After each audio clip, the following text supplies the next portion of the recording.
Good afternoon and welcome to Claret and Booze. My name's Gary and this is my daily ramble. So a lot of stuff to talk about today. I want to first of all, Nick's going to fill you in tomorrow on the detail of what he heard, but he from his contact, and again, as we always say with his contact, take it or leave it.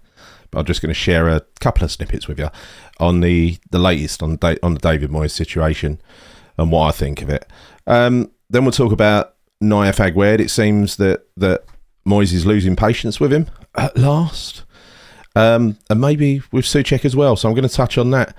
Plenty of other news. This is going to be a proper ramble. It's going to go on for, well, I don't know, bloody ages. So give it a watch. If you enjoy it, please subscribe to our channel, Claret and Booze, on YouTube. Hit the bell notification icon and give the video a like if you like it. It helps us a lot. Thank you. So first of all, David Moyes. Now, I'll just outline my position, and I think if you're in any doubt already, watching the show on Sunday night, I did kind of, I was a little bit, how can I say, ranty. I'm not usually like that, but I was. But look, I don't like David Moyes as a manager. He's predictable, inflexible. He's one-dimensional. He doesn't care about the players outside the core group, that little group of special players that he uses game in, game out. He keeps the same team all the bloody time. He never changes it. His tactics are the same every game, regardless of who we play against. He ignores the youth. He doesn't play them. He doesn't use subs. His in-game management is rubbish. He never changes a game apart from changing it from positive to negative, like he did against Brentford on Sunday. He never affects a game positively with changes. He's incapable of doing it. He's ruined so many players. Fornals, Ward-Prowse on his way. Benrahma, Scamacca, Vlasic, Downs, who's doing brilliant down in Southampton, by the way. I'll touch on that later. He's shown little interest in other players, who've gone on. We knew they were top players. Haller, Scamacca, again, Downs.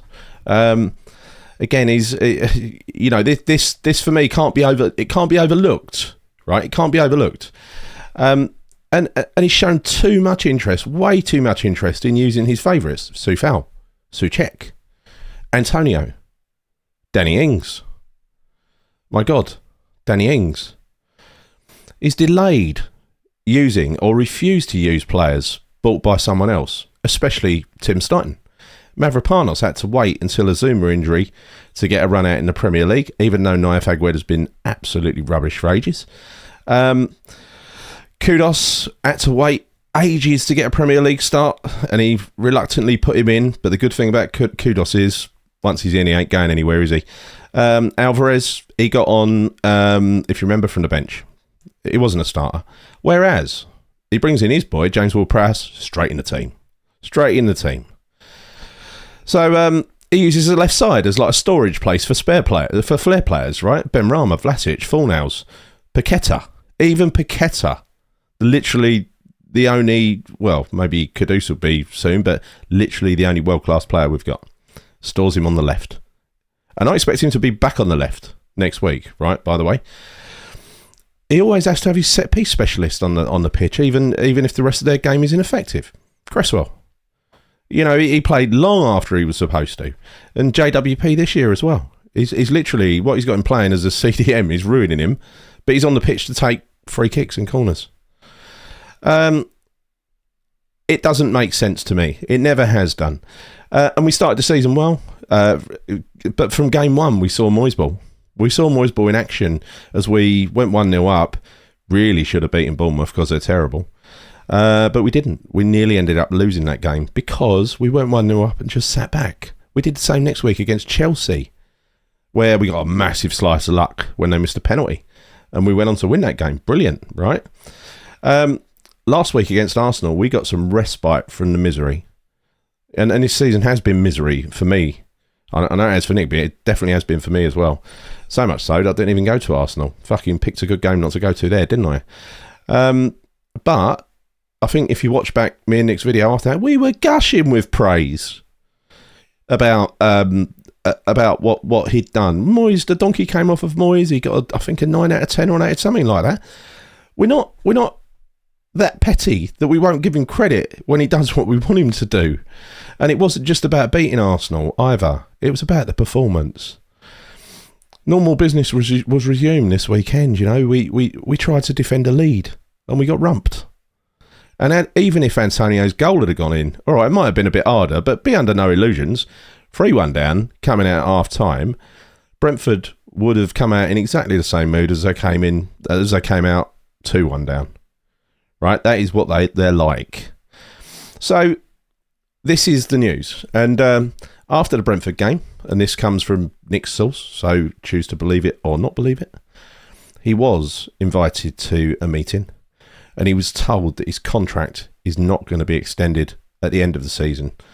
That did not go down very well, as you'd expect. Wouldn't go down well with anybody, to be fair. But he was also told that it would be shared with the media, and it subsequently was shared with Jim White. Now, Jim White and Simon Jordan was going on saying, oh, it's a bad mistake, wrong move. You look at what he's done for them, won a trophy, first one in 43 years, blah, blah, blah, blah.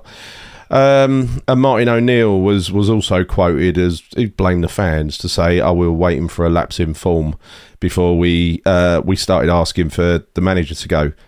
Waiting for a lapse in form. Can I remind you, all the way up to the Fulham game last year, the Fulham game was where it reached boiling point and there was finally a Moyes out sign there. Right? So that is how far it went. And we won that game. That was a great performance, by the way, but we won that game 1-0 with a deflected own goal. That's how tough it was. At the time, we were entrenched down the bottom. It was a terrible, terrible season that ended on such a marvellous high, right? And that was the issue. Sullivan, I think, who is proving at the moment to be Sullivan, right? He hasn't got any guts when it comes to man management. He hasn't got a clue. You know, if I went into a meeting with my manager, I'm assuming it was Sullivan he had a meeting with. Maybe it was Stuyton. I don't know, because he's working for him now, right? But it just doesn't sound like Stuyton's style, to be honest. If I was receiving bad news from my manager and I was told it would be leaked to the press, I'd be severely pissed off. And so was Moyes. So while I don't like Moyes, and I think I've made that case very, very clear, the reasons why, and I wish he wasn't here, but I can't get behind the way the club are managing this, because you don't treat people like that. You don't. They're trying to force a resignation, clearly, and it's not going to happen. Sooner or later, they'll just have to fire him. They'll have to put their big boy pants on and fire him and not consider the fallout in the media, because it's going to get to a point where it's critical. And even more so now. I mean, I'm even more confident that it will get to that stage now, because this is the same as the Allardyce season, when they announced, later than this actually, it was around Christmas time, when they announced his contract would not be renewed. And we were riding high in the Premier League at the time. You know, we were top 4, top 6 for the first half of the season. Second half of the season, we dropped like a stone and finished about 14th or 15th, because the manager knew he was going, the players knew the manager was going, right? So the authority had just disappeared. And that's really what we're looking at here. You know, it's going to be a lack of authority for Moyes, especially as the season goes on and it's into his last couple of months, right? Certain players he's not getting on with will just, they won't do what they're told. They'll do what the hell they like, right? Unless by some miracle he manages to keep it together and manages to find a way to not play classic Moyes ball and just come up with predictable results every week, and you know, beat the teams that we need to beat, which is how we stayed up last year, right? The likes of Forest, you know what we did to them last season. We've got to do that again. You know, 4-0 don't matter, but 1-0 will do. Don't care. Olympiacos, we've got to beat them on Thursday. These are 2 must-win games. Burnley's a must-win game as well the week after, right? You've got to win them, because last season, for, you know, if you look at the promoted teams last season, we got 15 out of 18 points. That's how we stayed up. We beat largely the crap teams, right? We also beat the likes of Everton, who were crap at the time, at home. Lost to them last week. We beat Villa. We beat Villa at Aston Villa, right? Away. This year, we got slaughtered. So, and again, I think we saw at the weekend, Villa, they're improved. They're playing some lovely football. You ain't going to win every week, but they're playing some lovely football. But they're not unbeatable. This ain't a team to be feared. And kind of after the game against Villa, like he does with every game, he said after Brentford as well, it's like, oh, they've got some great players. We've got some great players. Anyway, look, this is arrogance and stupidity from the board. They are doing what they did in their Allardyce season at the moment and just getting him to stay because they think we're in no danger of going down. But like I said Sunday, we should not be thinking like that because as unlikely as it seems, you can find yourself sucked into a relegation battle, and as soon as you do, you're in trouble, right? You're in trouble. And then what do? You have to bring in someone to try and change it around, or alternatively use Heitinger. But just fire him, for God's sake. Get it over with. Just do what is what's needed to be done and get rid, right? Whoever comes in, even if he's Heitinger as a caretaker manager, will know, he'll know that he's got the backing of the director of football. The players will know he's got the backing and director of football. We know that he'll probably try and play in the way that that satisfies those players because he's done it before at Ajax. Or does Sully need to just keep on avoiding criticism all the time? Is he just trying to evade? Because I think that's the reason he didn't fire him after the final, right? Because it would have seemed, he probably would have got a backlash in the press. And then if you roll on to this season, had the new manager made a bad start, people would have been pointing the finger at Sully saying, aha, you should have kept Moyes. So that's probably the theory of why he didn't do it. I don't think it was being nice to Moyes. I think it was protecting Sullivan. But to be honest, after the start of the season, I don't think anybody could have predicted where this has gone. It's pretty obvious in the last couple of games that Moyes has tried a different approach. I mean, he reverted it in the second half against Brentford, and he was missing Paqueta and Alvarez. Maybe, had he tried to defend that lead with Paqueta and Alvarez in team, it wouldn't have worked. It wouldn't have worked. Sitting deep with the defence we've got is just a stupid thing to do. But in summary, this is cowardly club management from Sullivan. He needs to grow a pair and do what's needed. Because this is just gambling with our season. It's gambling with our European prospects.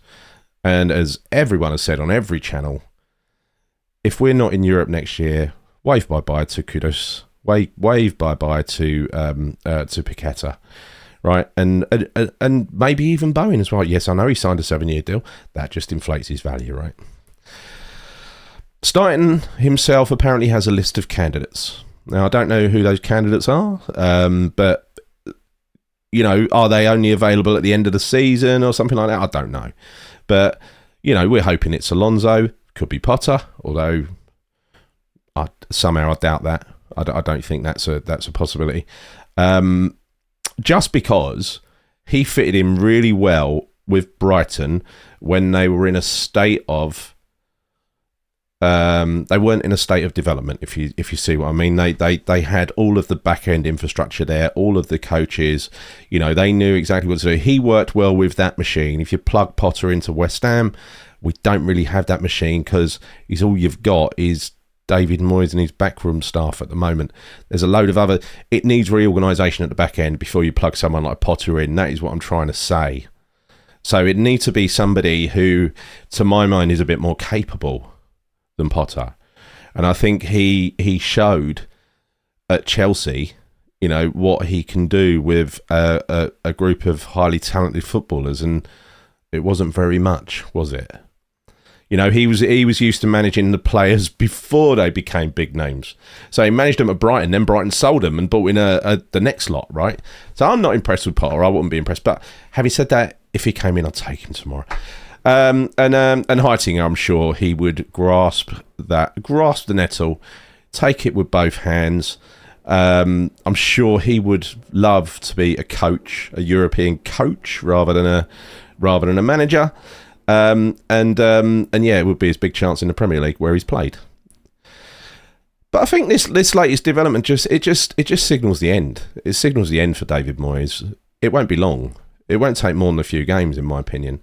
I'm even more sure that we will struggle against Forest on Saturday.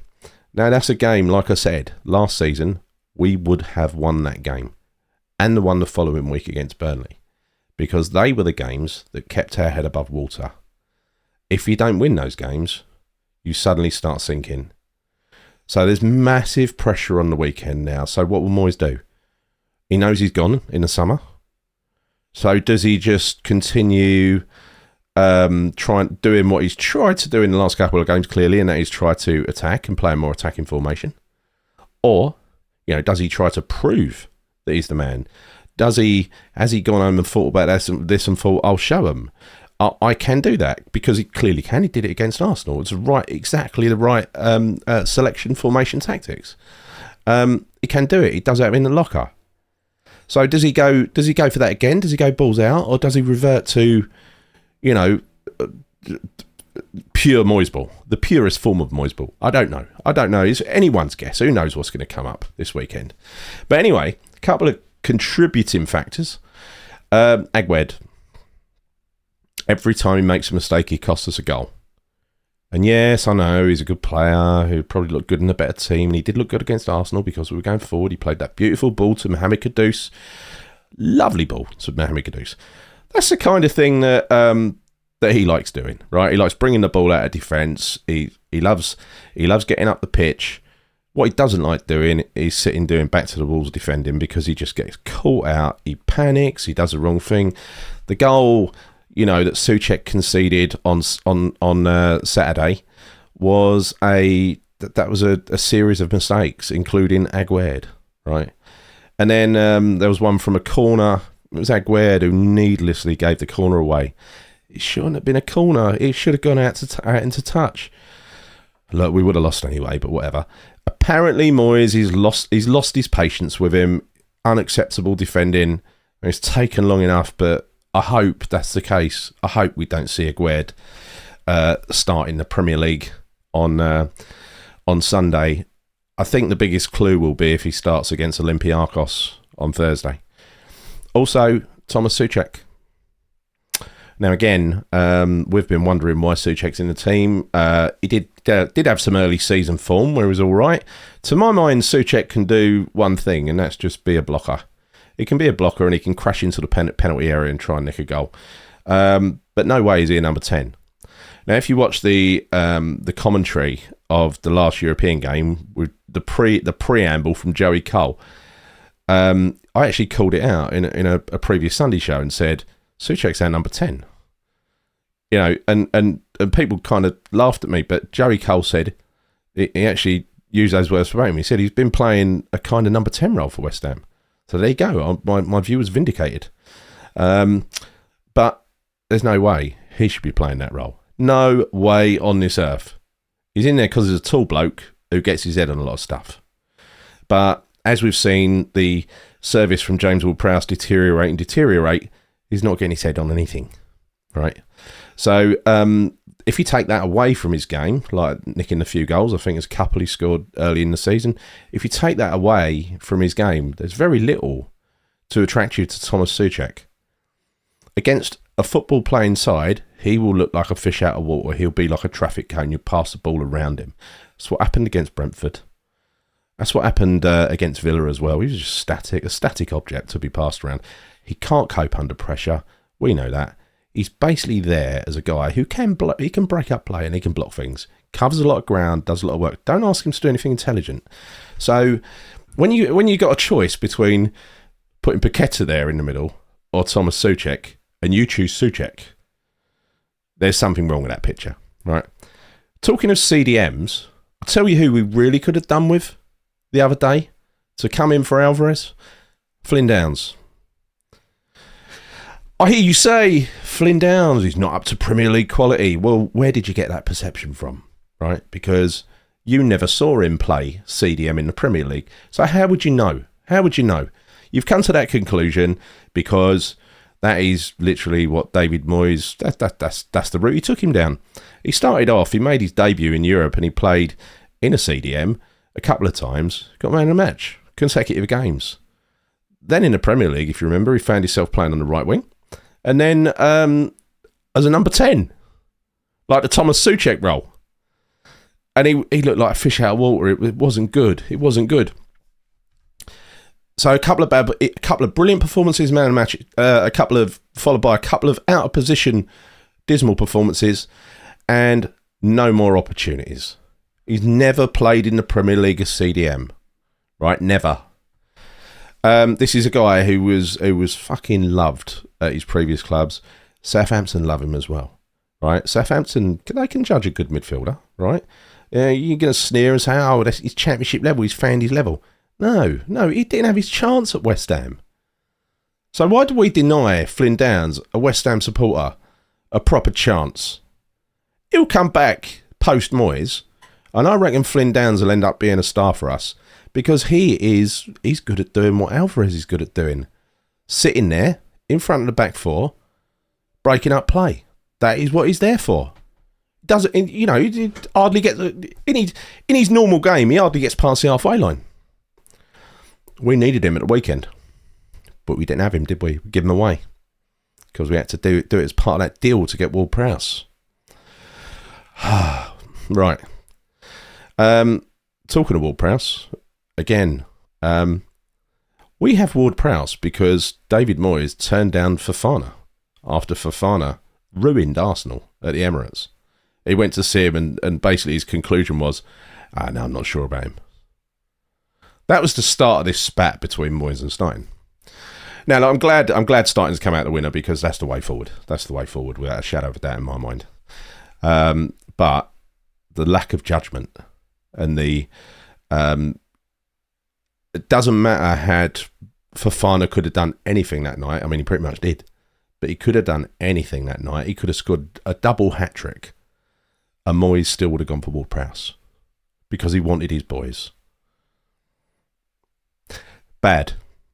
Right, other than that, a few lazy links in the papers today. Anthony Martial, aged about 45, is coming to the end of his tenure. Probably wants about 400 grand a week from Man U. Lazy links with us in the press. There's no way Steiten's going to go for someone like that, is there?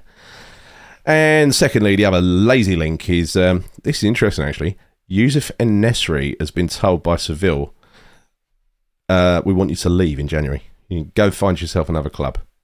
Well, if it was Moyes signing players in January, I think En-Nesyri would be making his way to us. I quite like him, to be honest. As a sort of, he can play up front alone and stuff like that, be more effective than Antonio, but nah, that ain't where we should be shopping now. It isn't. There's value to be had out there, and Tim has proven it. And so, look, in summary, I hope the club, aka Sullivan, grows a pair of balls and actually does what's needed. And just put Moyes out of his misery. Just get rid of him. Don't treat him like that. Even though I don't like him, don't treat him like that, right? Because you're trying to force him out, so you don't have to pay him off. As Irish Tommy said the other night, as paraphrased by Gonzo and Hammers chat, if Moyes was to be fired now and we had to pay him a couple of million or something like that to pay off his contract, we would very likely make that up in league position, more than make it up, probably make a profit out of it.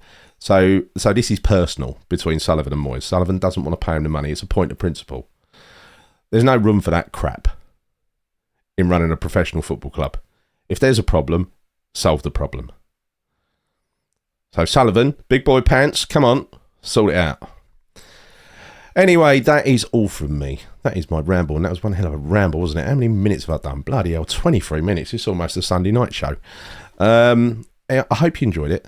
If you did, please give it a like, and please subscribe to our channel, Claret and Booze. Hit the bell notification icon. And meanwhile, I think Nick will be back tomorrow with another daily ramble with some more juicy gossip. See you soon. Come on, you ones.